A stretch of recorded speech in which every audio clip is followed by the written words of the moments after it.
Thanks for joining us this Wednesday, April the 15th. As we continue to deal with the COVID-19 crisis, we trying to bring you different voices from around the country and just to talk about what's going on. Obviously, the numbers keep increasing. As of this afternoon, we're over 30,000 dead in the United States. We're leading the world in the number of cases. So that goes without, explaining. The numbers are what they are. And unfortunately, there's still more to come. Here in North Carolina, where I am, the governor instituted new rules within grocery stores and other places where people meet. You have to limit the number of people in the facility, and also wear protective gear, that kind of thing. I think from the standpoint what I've been seeing, I don't think people are practicing social distancing at the level that I feel comfortable with. And I don't think people are wearing masks when they're in situations where they may come into contact with other people, which brings up what happened in New York today at the press conference for Governor Cuomo. He announced that in New York, if you're going to be out, you have to have face covering if you're going to be in a situation where you may encounter somebody and you can't practice social distancing. I think that's a good rule. Here again in North Carolina and some other places, there have been protests from people on the right who say the country needs to be opened up. Those folks aren't physicians and they're not epidemiologists, so I'm going to take that with a grain of salt. I'm not sure how opening up the country everywhere is going to be in our best interest. As an example, in South Dakota right now, a pork processing plant, Smithfield Foods plant, has been heavily hit by coronavirus and has to close down. And I think that's indicative of, what we're looking at here. This is a dangerous thing. If you don't take steps to practice social distancing and close down facilities, you're going to have incidents of spikes in transmission of the disease, and obviously we want to cut that down. Tonight we have a special episode. Last Sunday we were supposed to have Elliott Almond from the San Jose Mercury News, and we had some electrical problems here in the building where I am, and wasn't able to bring that to you. So tonight we're going to play that interview with Elliott Almond. Please listen to it. It's not just about sports. Elliott is a world-renowned sports journalist, but he's a journalist first. He's been writing stories about COVID in Northern California. I recommend that you go out to the San Jose Mercury News, look up Elliott Almond, and take a look at some of his stories. He's been covering the sports world for a long time, so we were able to record that interview later on. We're going to play that. So tonight, Val Atkinson is not in with us, so we're going to get right to the interview with Elliott Almond.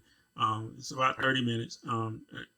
Please listen to it, because I think you'll understand how thoughtful a person Elliott is, and also some information about a place that you may not know about what's going on. We've been hearing a lot about New York. He's going to talk about what's going on in Northern California. In the meantime, you're watching the deal, and in just a minute you'll see an interview with Elliott Almond with the San Jose Mercury News. In our final segment today, I'm fortunate to have with me Elliott Almond. He's a reporter in California. He works in the Bay Area for the Bay Area News Group. He's covered 11 Olympics, and I know he's a avid surfer, among other things, and he's written a very good book about surfing. He's won plenty of awards for his coverage of sports as an investigative sports reporter. I know him for a long time as one of the better writers you'll find about sports anywhere in America. Elliott Almond, welcome to the deal. Hey, Ed, thanks for having me. Happy Easter, and I hope everybody's hanging in there and healthy right now.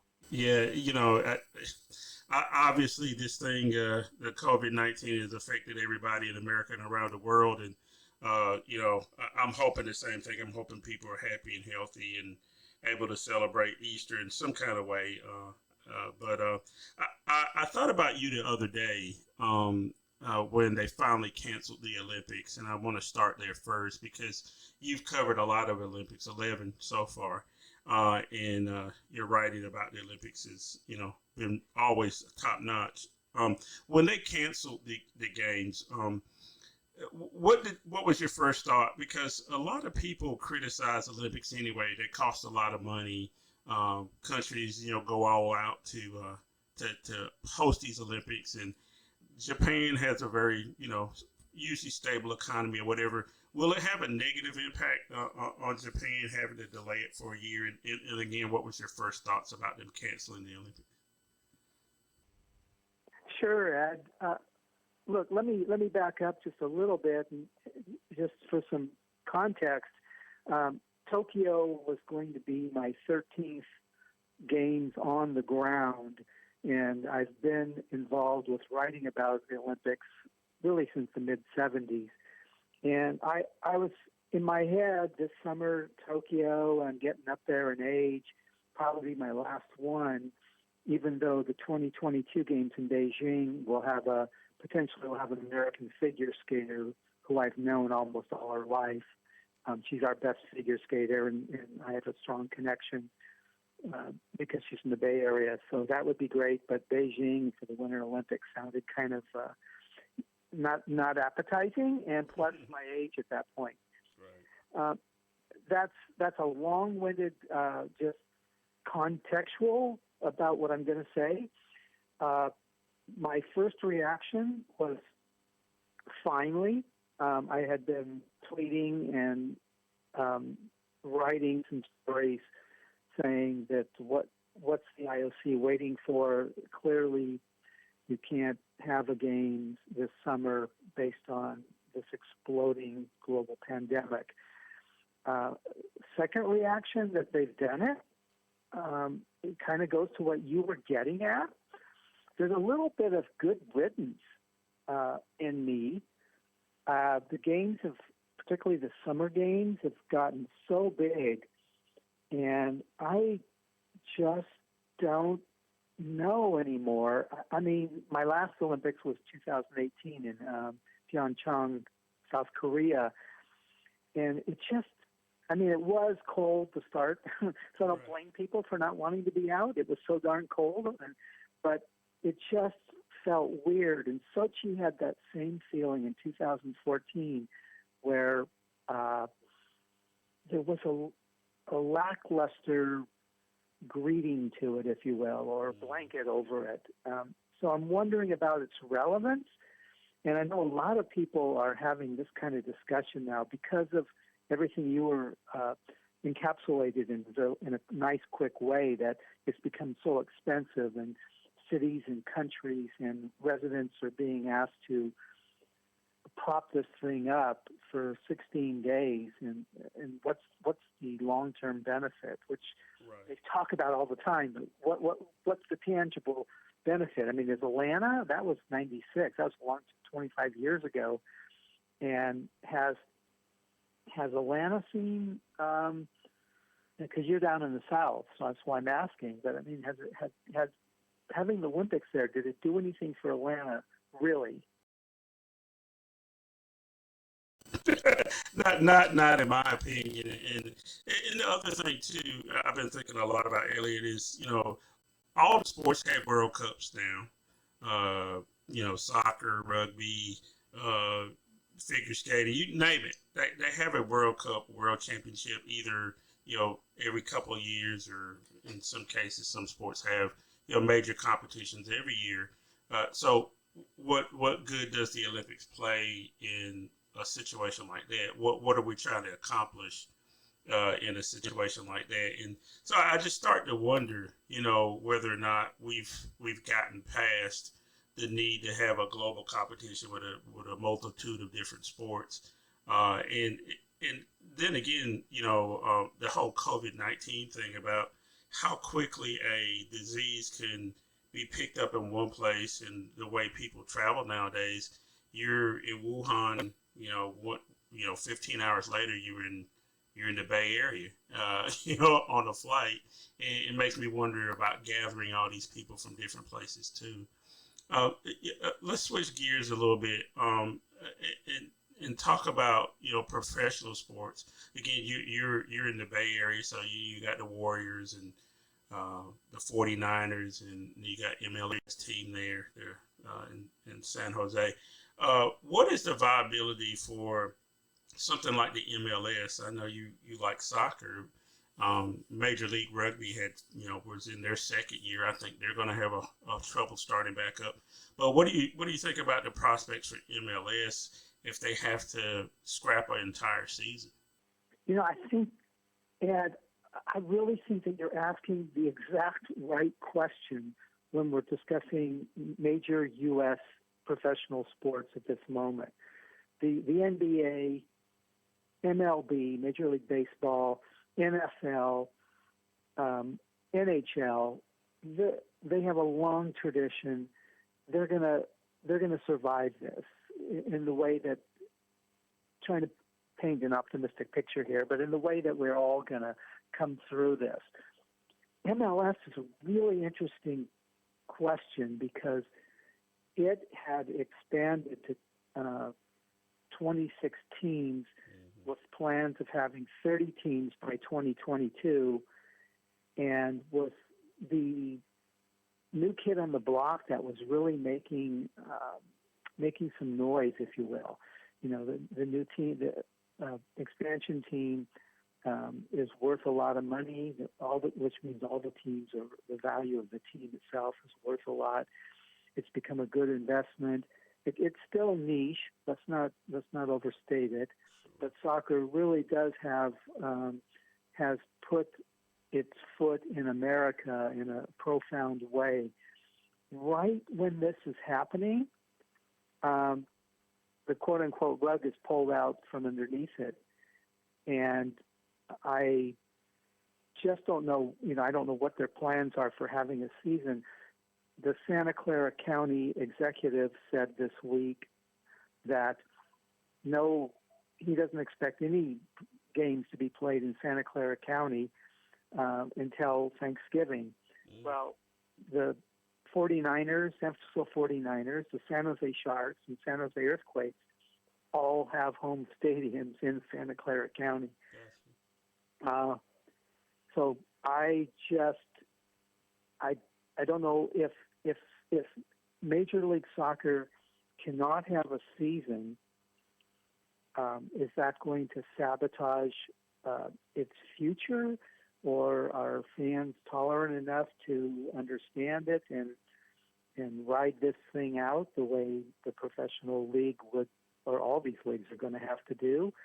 It's something I think worth looking at when you want to look at the economics of American professional sports.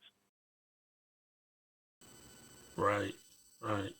I hear you. I want to remind the listeners you're listening to The Deal. I'm your host, Ed Clark, and we're fortunate to have one of the better sports writers in America with us, Elliott Almond. He writes out in the Bay Area for the Bay Area News Group. And we're talking Olympics. We're talking the viability of some of the minor sports, and we're just talking about the impact of coronavirus, COVID-19 on American sports landscape. And Elliott, I know that a lot of sports thrive off of having fans in the stands and that kind of thing. And I remember back to this ACC tournament that was going on in Greensboro, and they had decided they were going to try to play without fans, and Coach Mike Krzyzewski said he's not going to allow his team to play without fans. It's not the right atmosphere to try to play, the rest of the tournament that way, and consequently Florida State becomes the ACC champion.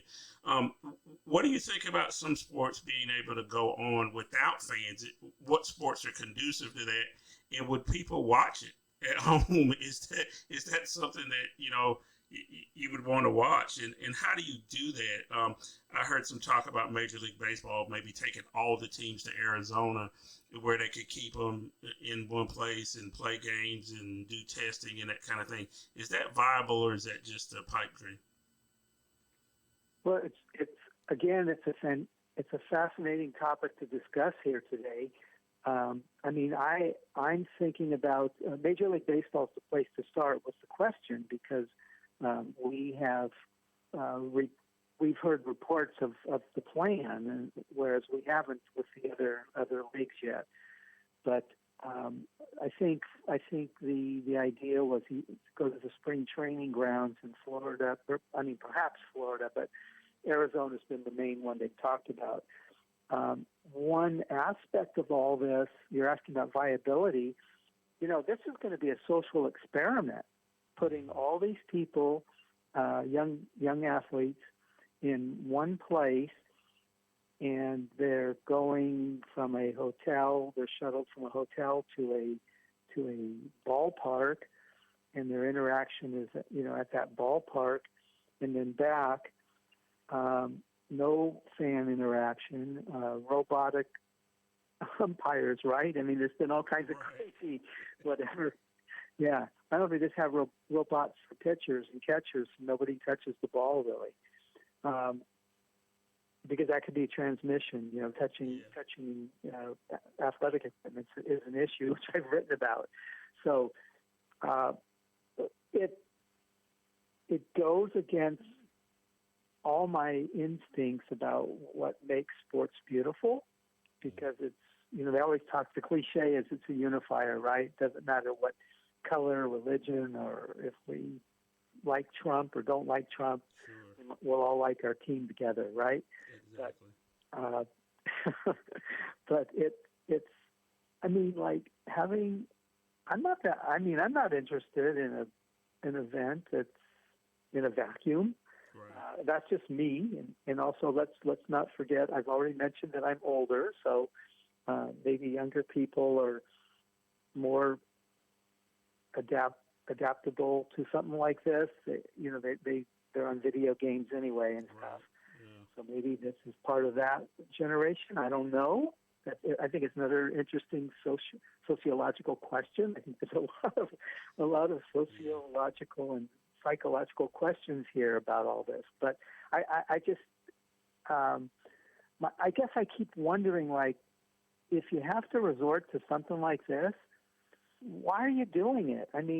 Baseball has survived a walkout, 94 and early 95. They didn't have the World Series in 94 because of that. Right. And people predicted the demise of baseball, which was going downhill anyway, but it's still there. It's still part of the American landscape. But boy, empty soccer stadiums, empty football stadiums, empty basketball arenas. Can you see it, Ed? I don't know. I don't, Elliott. I tell you the truth, I don't see it either, and I'm not sure I would have the patience to watch. I've been watching all kinds.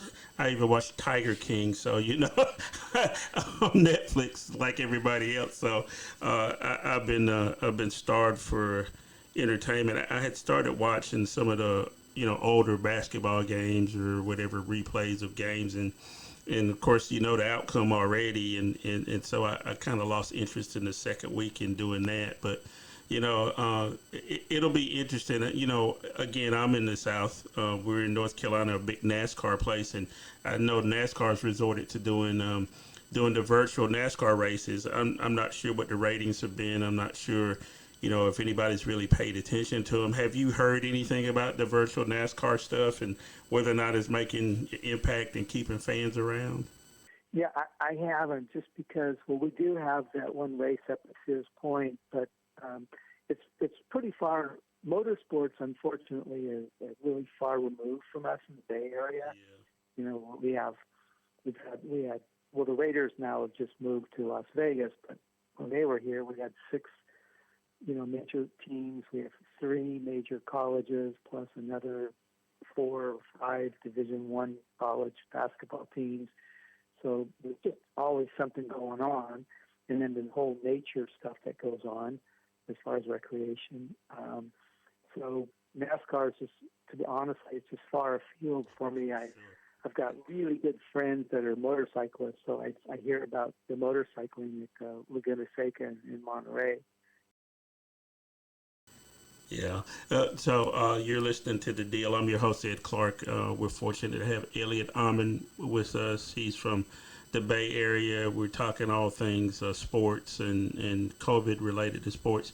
You mentioned college athletics. You guys have Stanford and those teams in the area. What's the impact on college sports? I mean, we should have had spring football and people getting ready for the season. That's not going to happen. All the schools are closed here in North Carolina for sure, and I think probably a lot of college campuses are empty.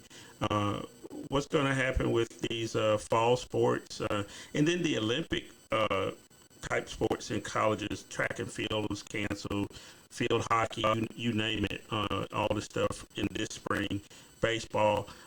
What's the impact on college athletics? The NCAA makes a lot of money, and they cancel, March Madness. Well, where is that gonna come from? People have a good connection to colleges, so I think that'll come back. But just the immediate impact on college athletics. Well, I do think that the immediate impact has been on the students themselves, the athletes that participate. I've been writing a lot. I cover a lot of women's basketball. Stanford has one of the best programs in the country, and we're a little different out here. We're not the South.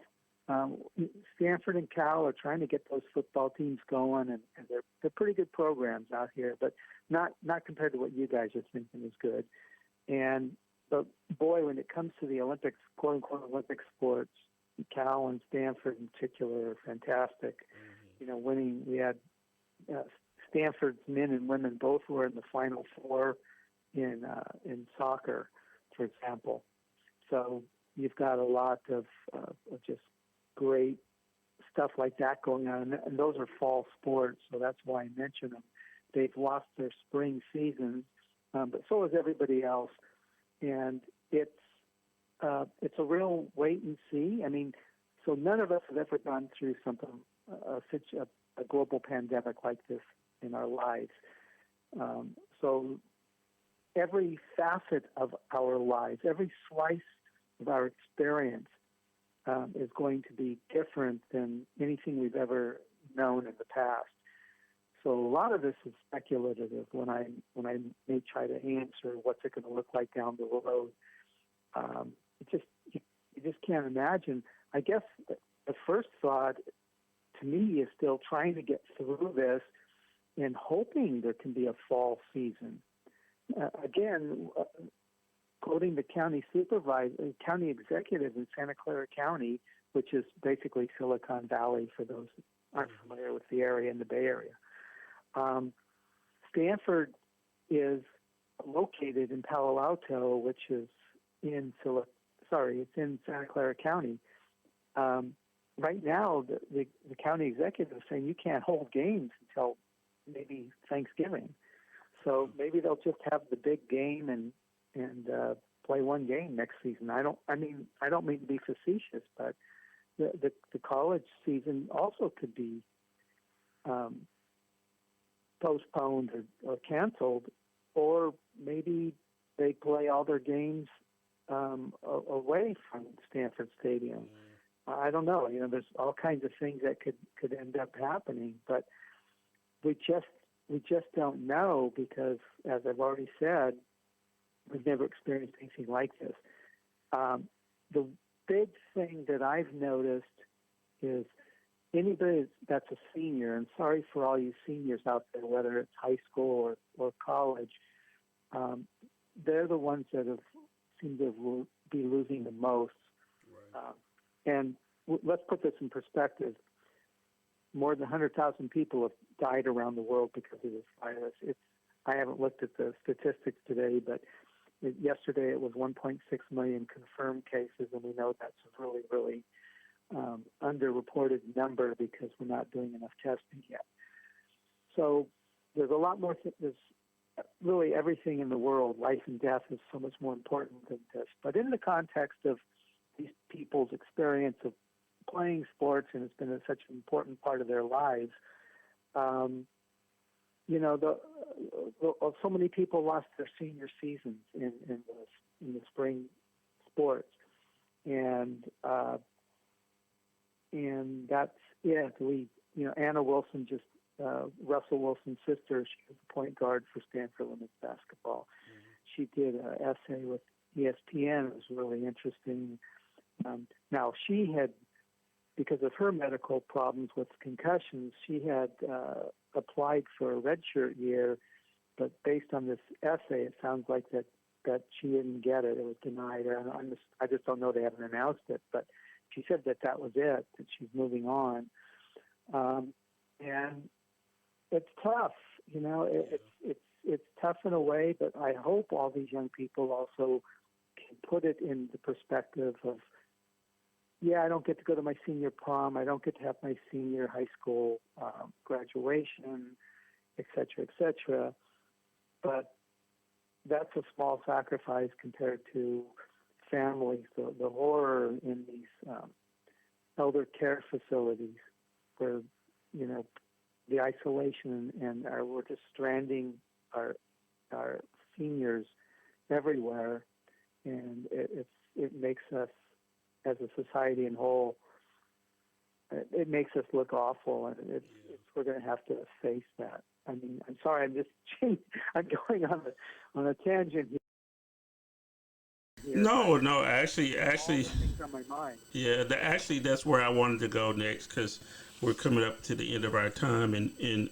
everybody that I've had on as a guest during this period, I always end up with talking about, okay, now that we've talked about your expertise and what you think about there, how do you feel? What are you feeling now? Because the other part of it is there's so many people trapped at home, unable to go out. You talked about the seniors. I had a professor from Michigan State University on a couple of episodes ago, and her expertise is older people in technology, and she was talking about the struggle with people trying to use Zoom and FaceTime if they're in a certain age range, because they just don't get it, and so they're more isolated, but there are tools out there that could make them in contact, but they don't know how to use them, or they don't have good internet service if you live in a rural area. So the whole option of being able to talk to your grandma who's in a nursing facility, grandma doesn't have the ability to do that. So I'm glad you bring that up. So the question for you is, how are you?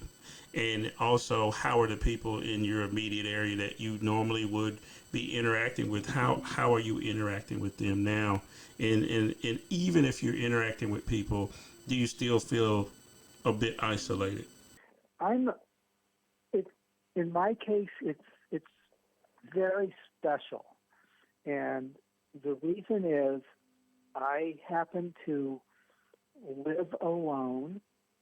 I work at home almost exclusively at home, unless I have to be out at a place or there's a game I'm covering, or I'm interviewing somebody face-to-face. I am a big hiker and wilderness guy. I do almost all of that alone. In fact, in the last year, my friends were. I have my friend's mom. She's 89, and she's just a dear, and she was not happy about all this, and said that I need to make sure I'm letting people know where I'm going, which does make sense. But it's a long-winded way of saying the only thing that's changed with the shelter in place for me personally is I'm not popping in our local grocer, which is called Trader Joe's, and right. I think it might have a national Yeah, recognition we're now. out here too. But Yep. Hmm. yeah, yeah. So I live. There's one a couple blocks from my house, and, so I'm able to pop in whenever I want on my walks after work. Well, I'm not doing that now, and what's been beautiful is the young people. I live in an apartment complex, but it's only 8 units. It's a really small place, and we're all fairly close. And because I work at home, I kind of monitor everything and do stuff for anybody. But um, they've all just rallied and come together. They're doing my shopping, so I haven't been in a grocery since March 15th. Wow. And on a personal note, when everybody has all these stories, March 16th was right when our county, our six um, mayors and officials in the 6 counties were that make up the Bay Area. They were the first to do the shelter-in-place order. Right. And the day they did it, I just wasn't feeling good. And I had non-classic coronavirus symptoms. And eventually talked to the doctor about it because they were lingering. And she didn't want me to get tested and just to stay in place in case you have it. And so I did not feel good completely until, let's see, Thursday. Wow. So for 3 days now, I felt good. But just on a personal note, when you're in the middle of a pandemic and you don't feel good and you're not used to not feeling good for a month, it's like, it's just scary. Right. I could tell that I didn't need to go in the ICU. I didn't need a ventilator. Now we don't even know if ventilators are the right thing. But just on a personal note, and I've talked to other friends that have now are talking about like they were sick too, but it was something else maybe. Hmm. And I felt guilty talking to my doctor. I have a great relationship with. I know she was dealing with life and death situations, and I feel like I'm wasting her time. But at the same time, it's like, am I okay? Right. Um, it just, I think that highlights the uncertainty and anxiety that all of us are sharing in whatever form it manifests itself. But the best thing is, since about March 9th, I have been on this story, writing every day, sometimes 5 stories a day. It's just been overwhelming as a journalist, and I really haven't had time to think about anything else but other than trying to be a public servant as a journalist. Right. Especially if it's something that's really important to me. It's deep in me. Ed, I don't want to brag, but I'm in my 50th year as a newspaper person. So I've been paid by newspapers since 1970, and it feels pretty amazing to think, oh my God, 50 years later, you're still here, and I still want to do this. We are the newspaper industry was already on the ropes with stuff, Right. and this virus is a knockout punch it's going to change newspapers, I believe, after more than the way sports. I think sports will get through it. I'm not sure if newspapers will. I'm going to be furloughed for 2 weeks. I'm going to work next week, and then I'm going to be furloughed. But a lot of people have been so empathetic about it. But I feel like, gosh, what about all the young people and then other people in other industries that simply lost their jobs? Their jobs are gone. So I don't want any kind of pity party. I'll make it through. The worst part of it for me is having to take time out and not be able to be a participant and contribute to society by writing stories I think are important. But it's just the way it is. So that's a huge. You asked an open-winded question. I wanted, yeah, I wanted you to. I knew I needed to call you for some reason. You've been on my mind for weeks now, and and I woke up this morning. I was like, I need to call Elliott Almond. We've had so many conversations about a lot of different things, and it's been too long since we talked. And you're an important person, uh, not just in sports writing, but I think you just articulated, you know, the whole thing about journalism, being a good journalist, and you're definitely a great journalist in my book, and I look up to you, a lot. So I appreciate you taking the time to come to the deal, and I hope you can come back at some point. Oh, anytime, and it's hard to talk after you said that because I'm still blushing. I don't want to have tears in my eyes, but that is, thank you for the generous. I don't feel that way, but thank you so much, so generous. And I do know that this is a time in which we as journalists do need to speak to America to make sure they know that, look, we're humans. Of course we've made gazillion mistakes, but we're not what the president says, the enemy of the people. We're friends of the people. We try to represent everybody. And again, we don't do it perfectly. Every day is a new day that we try to do it the best we can. Yeah. I think with the coronavirus, I do think people have turned to us, turned to their local, regional news sites for trusted information. I have an interesting story coming out, and I don't know when it's going to come out, but in the next couple of days or so, just about how there's so much rumor, misinformation, and disinformation that you see in a crisis, and particularly in this one. Right. Well, tell everybody how to read your material. Where do we find you? Oh, well, you could just, it's pretty easy if you just Google my name, but our website is www.mercurynews.com. And I know you said the Bay Area News Group because we're in the Bay Area. We have an owner that owns a handful of the papers, so we're all under one umbrella. But I'm stationed out of the San Jose Mercury News, so it's just mercurynews.com. And that was our interview with Elliott Almond from the San Jose Mercury News. I hope you got something out of that. We're going to be back on Sunday, first of all, at 8 a.m. on WFXC and WFXK here in the Raleigh-Durham area. And obviously, you can listen to it from anywhere in the world over the internet at foxync.com with connections with Val Atkinson and myself. And then later on Sunday, we'll post the newest edition of The Deal with Ed Clark. We're working on some guests right now. So I'll be announcing those on the internet, so you'll see who the guests are. But in the meantime, again, thank you so much for taking the time to come in and check us out. Please pass this along to other folks that you know. Again, we're not just sitting here criticizing the president or saying that the response is not great or whatever. We're trying to bring you voices from all over. So in the meantime, have a good night, and we'll see you on Sunday for Connections at 8 a.m. on WFXC and WFXK, and then back at the Deal around noon for the latest edition of the Sunday edition of The Deal. Good night.